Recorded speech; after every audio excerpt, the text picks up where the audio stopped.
Second 15 সেকেন্ডের কিছু video পাওয়া যায়, বিমানটা এরকম বাউন্সিং করছে, বাম্পি ওয়েদার, কাঁপছে, মানুষগুলো বমি করছে, অক্সিজেন মাস্কগুলো সব ঝুলে পড়েছে, বিমানটা শুধু কাঁপছে।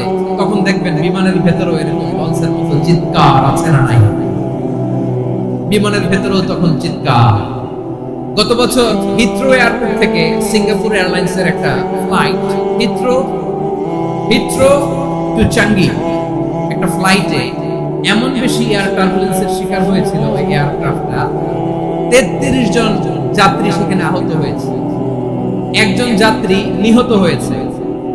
কেবিন ক্রুজ, এয়ার হোস্টেস যারা আছে, একজনের নাক ফেটে, চোখ ফেটে, কপাল ফেটে, ব্লিডিং হয়ে শয়লা হয়। প্রিয় ভাইরা, 40,000 ফিট উপরে বিমানটা যখন কাঁপবে, তখন আমাদেরকে আল্লাহ ছাড়া আর কেউ বাঁচানোর আছে? তো আসতে বললে হবে। ওই কঠিন মুহূর্তে আমার বাবা আমারে বাঁচাতে পারে, আমার বন্ধু আমারে বাঁচাতে পারে। এই গ্রাউন্ডে, জমিনের বুকে আমার প্রোটোকল, আমার ক্ষমতা, আমার দাম্ভিকতা কোনো কিছু আমারে বাঁচাতে পারে? একজন ছাড়া, চিল্লায় বলতে হবে তিনি কে? সে আল্লাহ বললেন, গোলাম আমি বিপদের সময় ঠিকই তোমাদের বাঁচিয়ে দেই। ওই বিমানের ভেতরে 40,000 ফিট উপরে যখন তোমরা এয়ার টার্বুলেন্সের শিকার হও, তখন নাস্তিকও আল্লাহরে ডাকে, হিন্দু আল্লাহরে ডাকে, জোরে বলেন ঠিক কিনা?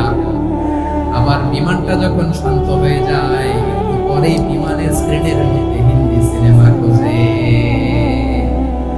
বিমানের স্ক্রিনে কিন্তু বিশাল ওখানে আফলাম ফিল্মের একেবারে বোঝাই করা। বিমানটা শান্ত হলে আবার হিন্দি সিনেমা দেখা শুরু করে। একটু আগে ডাকছিল কারে কারে? দেখবেন বাংলাদেশে আমাদের ক্রিকেটাররা যখন অন্য কোনো দেশের সাথে খেলে, অনেক সময় এমন হয় বল বাকি একটা, রান দরকার 6টা। বল বাকি কয়টা? ওটা খালি বোঝে নাই বোধ হয়।